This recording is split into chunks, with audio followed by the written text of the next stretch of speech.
Good morning children. आज हम लोग व्याकरण से पाठ 2 वर्ण विचार पढ़ेंगे। सबसे पहले समझेंगे जो वर्ण क्या है। बच्चों, हमारे मुख से छोटी सी छोटी ध्वनि निकलती है। ध्वनि मतलब आवाज़। वो आवाज़ निकलती है जिसके टुकड़े नहीं किए जा सकते।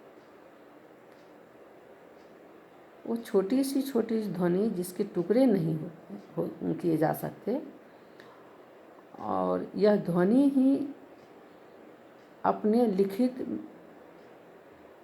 लिखित रूप में वर्ण या अक्षर कहलाती है। ऐसी ध्वनि जिसके टुकड़े नहीं हो और वह ध्वनि अपने लिखित रूप में वर्ण या अक्षर कहलाती है। अर्थात वह मूल ध्वनि जिसके टुकड़े नहीं किए जा सकते उसे वर्ण कहते हैं। अब हम देखेंगे जो वह छोटी छोटी ध्वनि क्या है। यहाँ पर है, इसको हम पढ़ेंगे। अ, आ, ई, उ, री। इसी तरह पढ़ेंगे ए, ऐ को, क, ख, ग, घ। तो ये जो मेरे मुंह से ध्वनि निकल रही है, इस ध्वनि के और टुकड़े नहीं हो सकते। ये सबसे छोटी ध्वनि है। तो इन ध्वनि का जो अपना लिखित रूप है, लिखित मतलब इस ध्वनि को जो जिस रूप में हम लिखते हैं, जैसे क को इस रूप में लिखते हैं, अ को इस रूप में लिखते हैं, आ को इस रूप में लिखते हैं, ख को इस रूप में लिखते हैं। ये जो लिखित रूप है ध्वनि का, इसी को हम वर्ण या अक्षर कहते हैं। तो इसकी परिभाषा क्या होगी? वह मूल ध्वनि जिसके टुकड़े नहीं किए जा सकते उसे वर्ण कहते हैं। और वर्ण के 2 भेद होते हैं, एक स्वर वर्ण और दूसरा व्यंजन वर्ण। स्वर्ण वर्ण में अ से लेकर के औ तक के वर्ण जो हैं, अ, आ, ई, बड़ी, उ, बड़ा उ, ए, ऐ, ओ, औ, ये और री, ये जो हैं 11 हैं। ये हिंदी वर्णमाला के 11 स्वर वर्ण हैं। इनको हम स्वर वर्ण कहते हैं। अर्थात जिन वर्णों का उच्चारण बिना किसी अन्य वर्ण की सहायता से हो सके उन्हें स्वर वर्ण कहते हैं। इन वर्णों का उच्चारण में हमें किसी और वर्ण की सहायता नहीं लेनी पड़ती है। जैसे अ तो सिर्फ अ का उच्चारण होता है, आ सिर्फ आ का उच्चारण होता है, क में क और अ दोनों होता है। लेकिन यहाँ ये जितने हैं, इसमें सिर्फ जिसको हम बोलते हैं सिर्फ उसी का उच्चारण होता है। इसमें दूसरे वर्ण की सहायता की ज़रूरत नहीं है। तो इसको कहेंगे जिन वर्णों का उच्चारण बिना किसी अन्य वर्ण की सहायता से हो सके उन्हें स्वर वर्ण कहते हैं। ये अ से औ तक 11। अब दूसरा है व्यंजन वर्ण। व्यंजन वर्ण में क, ख, ग, घ, अंग, यहाँ से लेकर के क से लेके यहाँ तक ह तक, ये जितने वर्ण हैं ये सभी व्यंजन वर्ण हैं। इन व्यंजन वर्ण में ये है जो क के अलावा इसमें क बोलते हैं तो क के साथ अ भी बोलते हैं। क का भी उच्चारण होता है, अ का भी होता है। तो इसको हम ऐसे कहेंगे, जो जिन वर्णों के उच्चारण में स्वर की सहायता ली जाती है उन्हें व्यंजन वर्ण कहते हैं। जिन वर्णों के उच्चारण में स्वर की सहायता ली जाती है उन्हें व्यंजन वर्ण कहते हैं। वो व्यंजन वर्ण कहाँ कौन है? क से लेकर के ह तक। ये 33 है, 33। और प्रत्येक व्यंजन में अ क्या है? छिपा हुआ है। देखने में सिर्फ क दिखता है, लेकिन इसके साथ इसके उच्चारण में अ भी आता है, जो अ छिपा हुआ है। ठीक है बच्चों, अब इसको हम कैसे लिखेंगे व्यंजन वर्ण में? जो क,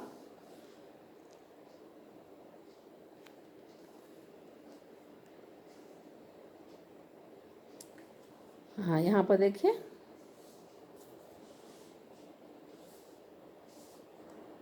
क में हलंत है और अ है। कहने का मतलब है जो क जोड़ अ क्या हो गया? क।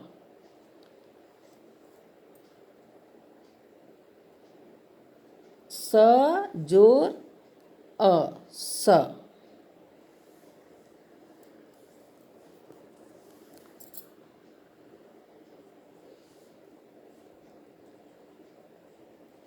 यहाँ पढ़ेंगे क ख ग घ अंग, ये कवर्ग वर्ण है। च छ ज य चवर्ग वर्ण है। ट ठ ड ढ न टवर्ग है वर्ण है। त थ द ध न तवर्ग वर्ण है। प फ ब भ म पवर्ग वर्ण व्यंजन है। य र ल व अंतस्थ है।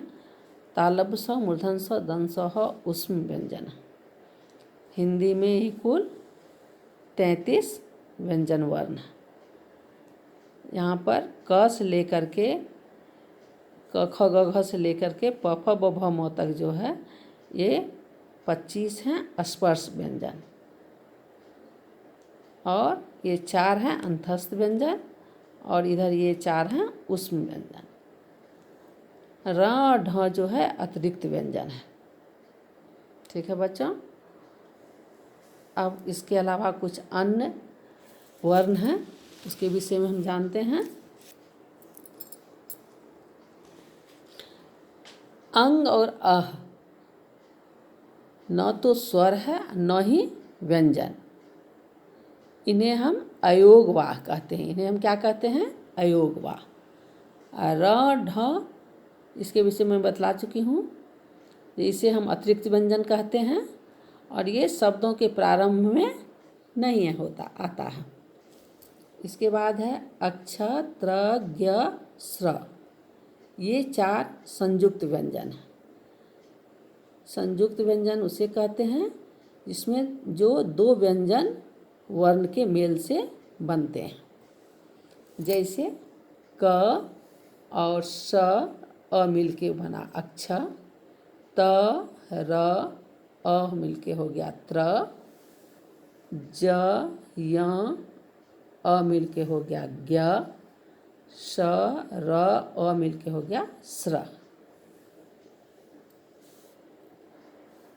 अब है स्वर वर्ण और व्यंजन वर्ण मिलकर के वर्णमाला बनते हैं।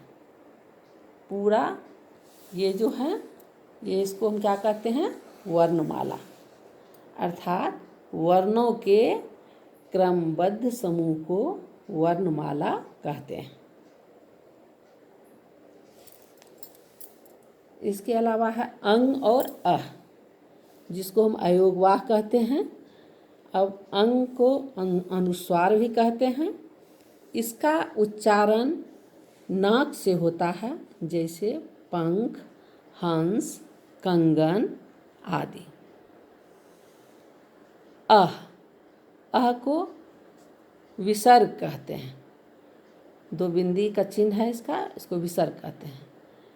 इसका प्रयोग व्यंजन के बाद होता है और इसका उच्चारण कंठ से होता है। उसके बाद अ के ऊपर चंद्र बिंदु है, इसे अनुनासिक या चंद्र बिंदु कहते हैं। इसका उच्चारण नाक व मुख दोनों से होता है। जैसे आँख, ये आँख नाक से हो गया, 5 ये मुंह से हो गया। इसी तरह चांद, पाँव आदि।